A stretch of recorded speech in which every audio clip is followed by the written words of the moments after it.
Have you ever wondered how a small pedal can stop a huge, heavy car, or how a giant crane can lift massive steel beams high into the sky with what seems like very little effort? The answer is not magic, it is science. And the science behind it is called hydraulics. Think of it as the secret power hidden inside liquids. It is a way of using fluids like oil or water to do some seriously heavy lifting and powerful pushing. This amazing technology is all around us, working quietly behind the scenes to make our modern world possible. From the chair you might sit on at the barbershop to the giant machines that build our cities. Hydraulics is a branch of science that deals with how liquids behave when they are put under pressure. The word itself comes from Greek words, hydro meaning water and aulos meaning pipe, so it literally means water in a pipe. While early systems used water, today we often use special oils that work even better. The main idea is that when you squeeze a liquid in a closed container, you can transfer that force from one place to another.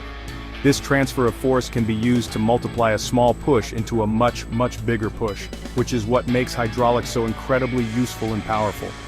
Throughout this exploration, we are going to dive deep into this fascinating world. We will break down the simple rules that make all of this possible. We will look at things like pressure, force, and the one big rule that governs it all, Pascal's Law. Consider this a backstage pass to see how some of the world's most impressive machines really work. You will learn that the same principle that helps a dentist's chair go up and down is also at play in the landing gear of a gigantic airplane. It is a fundamental concept in engineering and physics, but don't you worry, we will take it step by step. By the end of our journey, you will see your world a little differently. You will recognize the quiet work of hydraulics in the garbage truck that visits your street, the elevator that takes you up a tall building, and even in the brakes of your bicycle. Understanding hydraulics is like learning a secret code that explains how we move mountains, or at least how we move things that are as heavy as mountains. So, get ready to put on your thinking caps because we are about to uncover the incredible liquid-powered secrets that make our world go round. Science rules. Before we can build our understanding of hydraulics, we need to get to know our basic building blocks. Let's start with the first one, fluids. When you hear the word fluid, you might immediately think of water, and you would be right. But a fluid is any substance that can flow and change its shape to fit a container. This includes liquids like water, oil, and juice. But it also includes gases, like the air we breathe. For our hydraulic systems, we are going to focus almost exclusively on liquids. That is because liquids have a very special property that makes them perfect for this kind of work, which we will get to a little later on. So for now, when we say fluid, just picture a liquid like oil sealed inside a tube. Next up on our list of important ideas is force. Force is simply a push or a pull on an object. When you push a door open, you are applying a force. When you pull a wagon, you are applying a force. In our daily lives, we apply forces all the time without even thinking about it. In the world of hydraulics, we are very interested in applying a force at one end of our system. For example, when you press down on a small lever or pedal, you are putting a force into the system. The whole point of hydraulics is to take that initial small force and turn it into a much bigger, more useful force somewhere else. Now let's combine these two ideas to get our third building block. Pressure. Pressure is what happens when you apply a force over a certain area. Imagine you are pushing your thumb against a wall. You are applying a force with the area of your thumb. Now imagine pushing with the same force but using a tiny pin. Ouch! The pin would likely go into the wall because the same force is focused on a much smaller area. That is pressure. It is calculated by dividing the force by the area it is acting on. In a hydraulic system, when we push on a liquid, we create pressure that spreads throughout the entire liquid. So let's put it all together. We have a fluid, which is a liquid sealed in a container. We apply a force, which is a push on that liquid. This force creates pressure inside the liquid. This pressure is the key messenger that carries our command through the system. Understanding these three things, fluid, force, and pressure, is the first giant leap toward understanding the magic of hydraulics. They are the essential ingredients in our recipe for creating powerful movement. Keep these ideas in your mind, because they are about to become very important. Now that we have our building blocks, it is time to introduce the superstar of our hydraulic show, Pascal's Law. This law is the scientific principle that makes everything in hydraulics work. It was discovered by a brilliant French scientist and mathematician named Blaise Pascal way back in the 1600s. What he figured out was both incredibly simple and profoundly powerful. Pascal's law states that when you apply pressure to a fluid that is confined in a container, that pressure is transmitted equally to all parts of the fluid and to the walls of the container. It does not get weaker as it travels. Let's break that down with an example. Imagine you have a water balloon. If you poke it gently with one finger, you can feel the pressure under your finger. But what Pascal discovered is that the pressure you are creating is not just under your finger. It is pushing out equally in all directions inside that balloon. It pushes against the top, the bottom, and all the sides with the exact same amount of pressure. The entire liquid feels that squeeze at the same time and with the same intensity. This is a unique feature of confined liquids, and it is the secret sauce for our hydraulic systems. Think of it like a team of messengers, all delivering the same message at the same time. When you push on a small part of the liquid, you are creating pressure. That pressure instantly tells every other part of the liquid, hey, we're being squeezed. And every part of the liquid responds by pushing outward with that same amount of pressure. This is different from pushing on a solid object, like a long wooden stick. If you push on one end of the stick, the force travels in a straight line to the other end. With a liquid, the force goes everywhere, equally and at once. This principle is the absolute foundation of every hydraulic device you have ever seen. Whether it is a giant excavator digging a hole or a simple hydraulic jack lifting a car, they all operate because of this amazing discovery by Blaise Pascal. The idea that pressure is distributed evenly throughout a confined fluid is what allows us to perform the incredible feat of force multiplication. It is how we can take a small, easy push and transform it into a force strong enough to lift thousands of pounds. Pascal's law is the engine that drives all of hydraulics. So we know that pressure spreads out evenly in a liquid, thanks to Pascal's law. But how does that help us lift something heavy? This is where the magic of force multiplication comes into play, and it all has to do with the size of the surfaces we are pushing on. Let's imagine a simple hydraulic system. It is basically a U-shaped tube filled with a liquid like oil. Each end of the tube is sealed with a movable plug, which we will call a piston. Now here is the important part. One piston is very small and the other piston is very large. Let's say we apply a small force, a gentle push, to the small piston. Remember our rule for pressure? Pressure equals force divided by area. So, our small push on the small piston creates a certain amount of pressure in the liquid. According to Pascal's law, this exact same amount of pressure is transmitted throughout the liquid and pushes on everything, including the large piston on the other side. The pressure at the small piston is the same as the pressure at the large piston. This is the key that unlocks the whole system and makes it so powerful. Now think about that large piston. It is feeling the exact same pressure, but it has a much bigger area. Since force equals pressure multiplied by area, that same pressure acting on a larger area will produce a much larger force. If the large piston has an area that is 10 times bigger than the small piston, the output force on that large piston will be 10 times greater than the input force we applied. By simply changing the size of the pistons, we have multiplied our force. It is like having a superpower, but it is just science. This is the brilliant concept behind all hydraulic machinery. A small, manageable force applied to a small piston can generate an enormous force on a large piston. This allows a person to press a pedal with their foot and generate enough force to stop a 2-ton car. It allows a construction worker to move a small lever and control a massive excavator arm that can dig through hard rock. We are not creating energy out of thin air, we are simply trading distance for force.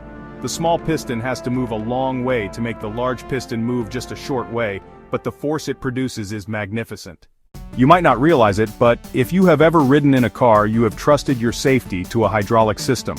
The most common and critical use of hydraulics in a vehicle is the braking system. When a driver needs to stop, they press their foot on the brake pedal. This action does not seem like much, but it is the start of a powerful chain reaction. The brake pedal is connected to a lever that pushes a small piston. This piston is located inside a component called the master cylinder, which is filled with a special liquid called brake fluid. Your foot provides the initial input force. When you push that brake pedal, the small piston in the master cylinder moves forward, putting the brake fluid under pressure. Thanks to our old friend Pascal's law, this pressure is instantly transmitted through a network of thin tubes or brake lines that run to each of the 4 wheels of the car. The pressure travels equally and without losing strength to all 4 corners of the vehicle at once. It is an incredibly efficient way to send a signal, the "Stop Now" signal, from the driver's foot to the wheels that are spinning rapidly on the road.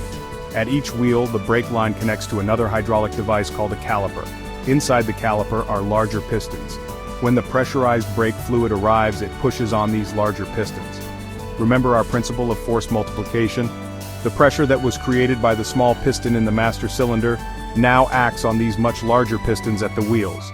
This generates a huge clamping force. These pistons squeeze brake pads against a spinning metal disc called a rotor that is attached to the wheel. The friction created between the pads and the disc is what slows the car down. So the small force from your foot is multiplied into an immense squeezing force at the wheels, powerful enough to overcome the car's momentum and bring it to a safe stop. This is a perfect, real-world example of hydraulics in action. It is reliable, powerful, and relatively simple. Without hydraulics, stopping a car would require a tremendous amount of physical strength from the driver. The next time you are in a car and the driver gently presses the brake, you can think about the amazing journey of pressure through the brake fluid that makes that smooth, safe stop possible. Walk past any major construction site and you are guaranteed to see a spectacular display of hydraulic power. The massive yellow and orange machines that dig, lift, and push are like real-life dinosaurs, and their muscles are powered by hydraulics. Take a look at an excavator. Its long, jointed arm moves with incredible precision and strength, digging into the earth and lifting tons of dirt with ease. Each joint of that arm, the boom, the stick, and the bucket, is moved by a large hydraulic cylinder. These cylinders are the key to the machine's might. A hydraulic cylinder is a straightforward but powerful device. It is essentially a large piston moving back and forth inside a sealed tube. Hoses connected to the cylinder deliver high-pressure hydraulic fluid, usually a type of oil, to either side of the piston. When the operator wants to extend the arm, they move a lever in the cab. This sends pressurized fluid to one side of the piston, pushing it out and extending the cylinder. This motion is smooth and incredibly strong, capable of pushing with thousands of pounds of force to lift heavy loads or break through tough ground. To retract the arm, the operator simply moves the lever in the opposite direction. The system then pumps the pressurized fluid to the other side of the piston, pulling it back into the cylinder. By precisely controlling the flow of fluid to these many cylinders, a skilled operator can make the excavator's arm move in complex, coordinated ways, much like a human arm. Other construction machines like bulldozers, wheel loaders, and cranes all use the same fundamental principle. The blade of a bulldozer is raised and lowered by hydraulic cylinders, and a crane's boom is lifted by them. This technology completely revolutionized the construction industry. Before the widespread use of hydraulics, building big structures and moving large amounts of earth required enormous amounts of manual labor or complex systems of ropes, pulleys, and steam engines. Hydraulics made these tasks faster, safer, and much more efficient. It allows a single person sitting in a comfortable cab to command a machine with the strength of 100 people. The towering skyscrapers, long bridges, and winding tunnels of our modern world were all built on the back of this powerful, fluid-driven technology. While cars and construction equipment are classic examples, the power of hydraulics is quietly at work in many other places you might not expect. Have you ever had your hair cut at a barbershop or salon? That chair that the stylist pumps with their foot to raise you up to the perfect height is using a simple hydraulic system. Each time they pump the pedal, they are forcing oil through a one-way valve into a cylinder which slowly pushes the chair upwards. To lower it, they release a valve that lets the fluid flow back out. It is a small-scale but perfect example of hydraulics making a task easier. Another place you will find hydraulics is helping people with mobility challenges. Many accessibility lifts, such as those found on buses or in buildings, use smooth and reliable hydraulic systems to raise a wheelchair and its occupant. The smooth, controlled motion of a hydraulic lift is ideal for this purpose, as it avoids jerky movements and provides a sense of safety and stability. Even some elevators in smaller buildings use a hydraulic system, where a large piston housed in a deep hole in the ground pushes the entire elevator car up and down. It is a simple and very effective way to move people between floors. The world of entertainment also relies heavily on hydraulics. The complex moving stages in a big concert, the animatronics in a theme park, and the flight simulators used to train pilots all depend on hydraulic actuators to create realistic and powerful motion. A flight simulator, for example, sits on a platform connected to several hydraulic legs. By controlling the fluid flow to these legs, the system can tilt and shake the platform to mimic the feeling of takeoff, turbulence, and landing, providing a very realistic training experience for pilots without ever leaving the ground. From the compactor in a garbage truck that crushes trash, to the jaws of life rescue tool that firefighters use to cut open cars after an accident, hydraulics provide the immense force needed for critical jobs. The principle is always the same. A small force is used to pressurize a liquid, and that pressure is then used to generate a much larger output force. It is a versatile and powerful tool that engineers have adapted for countless applications, making our world safer, more efficient, and more accessible in ways we often take for granted. We have talked a lot about using liquids in our hydraulic systems, but why liquids? Why not use a gas, like air? After all, air is a fluid too. The answer lies in a very important property of liquids. They are virtually incompressible. This is a fancy way of saying that you cannot easily squeeze a liquid into a smaller space. If you have a bottle full of water and you try to squeeze it, the water does not compress. It pushes back. The volume of the liquid stays almost exactly the same, no matter how much pressure you put on it. This incompressibility is the secret ingredient that makes hydraulics so effective and efficient. When you push on the small piston in a hydraulic system, the liquid does not waste any of your energy by getting squished. Instead, it immediately transfers that push, that pressure, directly to the other end of the system. Imagine trying to do the same thing with a system filled with air. Air is very compressible. If you pushed on a piston in an air-filled tube, your first push would just be spent squeezing the air into a smaller volume. There would be a delay, and the force would feel spongy and less direct. This is the principle behind pneumatic systems, which use compressed air to do work. Pneumatics are great for fast, snappy movements like in a nail gun or a factory robot, but they cannot provide the same massive, steady force that hydraulics can. Because the liquid in a hydraulic system does not compress, it provides a rigid and solid transfer of power. This allows for very precise control and the generation of immense forces. When an excavator operator needs to lift a multi-ton block of concrete, they need a system that will not buckle or feel spongy under the load. So the choice of a liquid, usually a specially formulated oil, is very intentional. These hydraulic oils are designed not only to be incompressible but also to lubricate the moving parts, resist heat, and prevent rust. Water was used in early systems, but oil is much better at protecting the metal components over the long term. This unique property of incompressibility is what sets liquids apart and makes them the perfect medium for multiplying force and creating the powerful, steady movements that define hydraulic machinery. It is the solid foundation upon which the entire technology is built. As we have seen, the world of hydraulics is all around us, working behind the scenes to make incredible feats of power possible. It all starts with a few simple core ideas: a fluid, which is an incompressible liquid like oil; a force, which is a push or a pull; and pressure, which is that force spread out over an area. These building blocks come together under one guiding principle, the star of our show, Pascal's Law. This law tells us that pressure applied to a confined liquid is transmitted equally and undiminished to every part of the fluid. This single, elegant law is what unlocks the secret to force multiplication.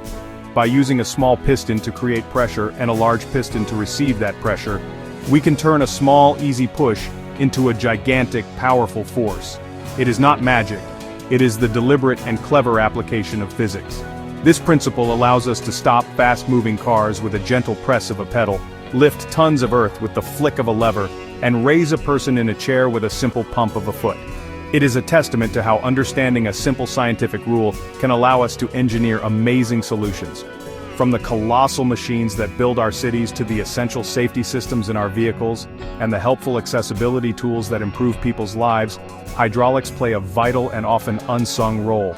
The smooth strength of fluid power is reliable, precise, and incredibly strong, making it one of the most important technologies in modern engineering. It showcases how a non-solid substance, a simple liquid, can be harnessed to perform work with the rigidity and strength we would normally associate with solid steel.